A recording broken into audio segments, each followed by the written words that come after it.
Hey everyone, ready for a deep dive into the world of energy engineering? You've been setting in some seriously interesting RoleCatcher resources on this one, so let's jump right in. We're about to uncover what it really means to be an energy engineer, like what they actually do every day. And it's probably a lot cooler than what you might think. Way cooler than just making sure the lights stay on, right? Definitely. This isn't just about knowing how to wire a light bulb. We're talking about shaping the future of how we power our world. It's about finding sustainable, innovative solutions to meet our ever-growing energy needs. So let's talk specifics. One of these RoleCatcher resources mentioned designing efficient, clean energy systems, which, to be honest, sounds a little vague. What's a real-world example of that? Imagine this, a whole neighborhood running entirely on a microgrid, powered by solar panels on each house. Oh, wow. You, as the energy engineer, would be the one who designed that entire system. That's seriously cool. You'd be making sure each home gets reliable, clean energy, even when the sun isn't shining. We're talking about panel placement, battery storage, grid stability, even factoring in how much energy people use at different times of the day. See, that's what I'm talking about. That's way more exciting than I think people realize. It's like you're solving this giant puzzle, but instead of pieces, it's solar panels and energy grids. It's a puzzle with a huge impact. And it's not just about solar either. One of the things that surprised me when I was first exploring this field was the sheer breadth of industries energy engineers work in. Right. The resources mention everything from construction to manufacturing to government. It's not just about renewable energy, is it? Not at all. You could be working on a skyscraper downtown, figuring out how to make it as energy efficient as possible, or you might be brought in to integrate wind power into an existing power grid. Or maybe you're passionate about geothermal energy and want to develop systems to harness the Earth's heat. There's a niche for all sorts of interests within this field. That's what makes it so fascinating. Speaking of niches, one of the cons listed in the resources was resistance from traditional energy industries. What's the story there? That's a big one, and it highlights the real-world complexity that energy engineers face. We're talking about an industry undergoing a massive transition. Yeah, it's not just about the technology, it's about the people and the systems that are already in place. Right. So as much as this field is about equations and blueprints, it's also about people, politics, and those powerful industries that have been around for a long time. It's about change, and change can be hard. Exactly. So as an energy engineer, you might find yourself designing a brilliant solar farm, but then you also need to convince stakeholders who are used to fossil fuels why this is the better way forward. You need to be able to communicate those benefits in a way that makes sense, even to people who might be hesitant about new technologies. So it's not just about being good at math and science. You need those soft skills too, right? 100%.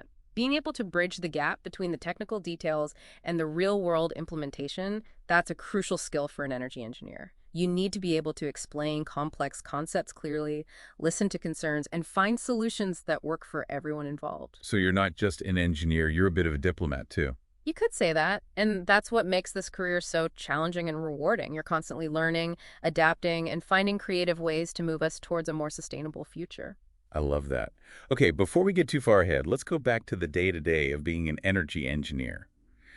One of the resources mentioned conducting energy audits, which sounds pretty hands-on. What does that actually involve? It's more varied than you might think. You could find yourself in a manufacturing plant looking for ways to reduce energy waste, maybe by optimizing their machinery or suggesting changes to their processes. So you're like an energy detective. Kind of. You're using your expertise to identify areas where they're losing energy, which is often the same as losing money. That makes sense. Yeah. No one wants to waste energy, especially if it's hitting their bottom line. Exactly.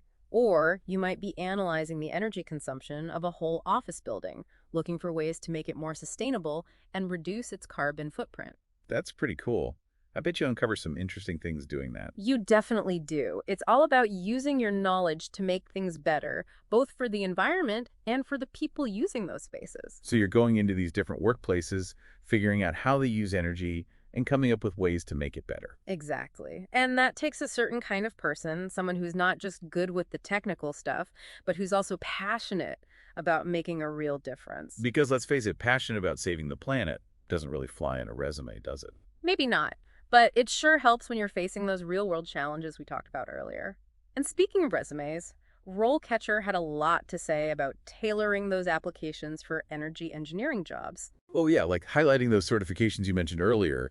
It's like a shortcut to showing you're not just keeping up with the textbooks, but you actually know your stuff. Exactly. Think of it this way. If you're applying for a job designing energy-efficient buildings, and you have a lead AP certification, that immediately tells the employer you understand those specific green building principles. It's like you're speaking their language, showing them you can hit the ground running. Precisely. And that's where RoleCatcher's AI tailoring feature comes in. You literally plug in the job description, and it helps you identify the keywords and skills that are most important for that specific role. Oh, wow. That's pretty amazing, especially these days when companies are getting bombarded with applications. It's like having a secret weapon to get your resume past the robots and into the hands of a real person. Speaking of getting past gatekeepers, what about the interview itself? RoleCatcher had a whole section on interview prep, which honestly felt a little overwhelming. Any tips on where to start? It can feel like a lot, but the key is to focus on the areas most relevant to energy engineering. Remember how we were talking about the importance of communication and working with different stakeholders? Right, because you might have the most brilliant energy-saving solution, but you can't explain it to anyone. It's not going to get very far. Exactly. So instead of just saying, I'm a great communicator, be prepared to give specific examples of how you've explained complex technical information to a non-technical audience. It's like, here's how I convinced a room full of executives to invest in solar panels, even though they thought it sounded like something out of Star Trek. Exactly. Oh. Show, don't tell. And that's where those RoleCatcher resources are super helpful. They have this massive database of interview questions specific to energy engineering, so you can actually practice answering them. Oh, that's amazing. I get so nervous in interviews, so being able to practice beforehand would be a game changer. It's like having a mock interview from the comfort of your own home. Exactly. Okay, so we've talked about resumes, interviews. What about the actual work environment? The resources mentioned quite a bit of variety there, too, which surprised me. It's not all just labs and hard hats, though there's definitely some of that too. Right. I was picturing, like, crawling around in attics, checking insulation all day. Well, you might do that sometimes, but you could also find yourself in a sleek office building working on a sustainable energy project for a Fortune 500 company. Oh, interesting. Or you could even work remotely, using your expertise to advise companies on energy policy. There's a lot of flexibility depending on your interests and skills. That's really good to know. It seems like this field has space for different personalities and work styles. Absolutely. But one thing that's consistent across the board is that the demand for skilled energy engineers is only going to keep growing. Which brings us back to those pros and cons we were talking about earlier. Right, and that high earning potential that always catches my eye. Okay, tell me more about that. I'm all ears. Well, as we transition to cleaner energy sources, the demand for people who can design, build, and manage those systems is skyrocketing. So basic supply and demand, but with a side of saving the planet. Exactly. And that translates into competitive salaries and some pretty amazing benefits packages. So not only do you get to make a positive impact on the world, you also get rewarded financially for it. That's a win-win in my book. It certainly is, but it's not all sunshine and roses, of course. We already talked about the resistance you might face from traditional energy industries. Right, and those challenges can pop up in all sorts of ways, can't they? Exactly. You might encounter skepticism from clients who are hesitant to embrace new technologies, or you might run into budgetary constraints that limit your ability to implement the ideal solution. Or sometimes it's just the sheer complexity of the problems you're trying to solve. It's not always an easy fix. That's what makes it interesting, though. That's a good way to look at it. You're not just an engineer. You're a problem solver, a diplomat, a bit of a visionary. And you need that creativity and resilience to navigate the ever-changing landscape of the energy industry. Well said. Okay, we've talked about what energy engineers actually do, the challenges they face, the skills they need. But let's shift gears a bit and talk about what a career path in this field actually looks like. RoleCatcher had a really interesting breakdown of the different stages, from entry level all the way up to those rock star senior positions. So we've talked about what it's like to be an energy engineer day to day, but what's the trajectory look like? RoleCatcher had a bunch of info on the different career stages, and it seemed like more than just climbing a ladder, you're kind of building this awesome skill set as you go. It's really about expanding your influence and tackling bigger and more complex challenges as you gain experience. At the entry level, it's all about mastering those technical fundamentals. Think of someone with a bachelor's in energy engineering, maybe a couple of those key certifications under their belt. right? Like proving they're ready to jump in and start working on real projects, not just stuck in textbook land. And then you move into that junior engineer role, and suddenly you're given more responsibility. Exactly. And that's where those project management skills become so crucial.